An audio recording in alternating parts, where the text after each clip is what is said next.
এটা ঝালঝাড়ে আছে পুরো।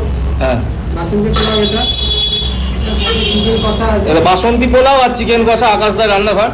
তো এই বাসন্তী পোলাও প্রাইসটা কত রেখেছো দাদা? এটা বাসন্তী পোলাও তোমার স্মার্ট চা ওয়ালা যেরকম। হ্যাঁ, স্মার্ট চা ওয়ালা বাবা, ওই একটা শিক্ষিত চা। হ্যাঁ, মানে শিক্ষিত চা মানে রেখে চা খেলে কি লোক শিক্ষিত হবে? এটা তো আকাশদার রান্নাঘর। এটা আমার বাসন্তী পোলাও আছে। বাহ, আর এটা ঝালঝাড়ে আছে পুরো। হ্যাঁ, বাসন্তী পোলাও এটা চিকেন কষা আছে। এটা বাসন্তী পোলাও আর চিকেন কষা আকাশদার রান্নাঘর।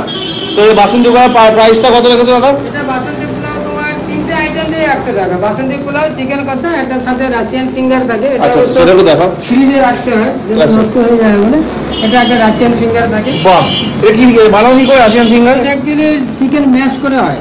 আচ্ছা আচ্ছা, দাদা তুমি কি মানে বাইরে থাকতে নাকি? বাইরে কাজ করিনি, আমি দিল্লি বন্ধুতে কাজ করেছি। হ্যাঁ হ্যাঁ, তোমার এই রান্নার জায়গাটা তো খুব পরিষ্কার পরিচ্ছন্ন, মানে এটা নিজে হাতে পরিষ্কার রাখার চেষ্টা করি সবই। একটা ছেলে আছে, আমার বাচ্চা ছেলে। এটা হচ্ছে মানে এখানে পার পিস হিসেবে বিক্রি হয় না? তাহলে এগুলা যদি তোমার কেউ পার পিস হিসেবে না, এটা যদি কেউ প্লেট হিসেবে না, তাহলে 4 পিস 120 টাকা। বাকি আমার কম্বোর সাথে যায়। ও, এটা পোলাওর সাথে কম্বো থাকে? হ্যাঁ, পোলাও মানে ক পিস থাকে? 1 পিস? পোলাও না, পোলাওর সাথে 2 পিস থাকে। আচ্ছা আচ্ছা, পোলাও থাকে, চিকেন কষা 2 পিস থাকে, একটা রাশিয়ান ফিঙ্গার থাকে বা চিকেন চিজ বল থাকে। তিনটে আইটেমটাই আছে। আচ্ছা আচ্ছা, তো দাদা তোমার আমি জার্নিটা মানে হঠাৎ কি করে মনে হলো যে তুমি হোটেল ব্যবসা? অনেকজন লোকের কাছে কাজ করেছি। হ্যাঁ হ্যাঁ, জায়গায় জায়গায় কাজ করেছি, যে ভাবলাম যে নিজে একটা ছোটখাটো কিছু করার চেষ্টা করছি। আচ্ছা আচ্ছা, তো সত্যি কথা বলতে ভালো লাগে তুমি অনেস্ট ভাবে যে দোকানটা করছো, তো এটাই আমার খুব ভালো লাগে।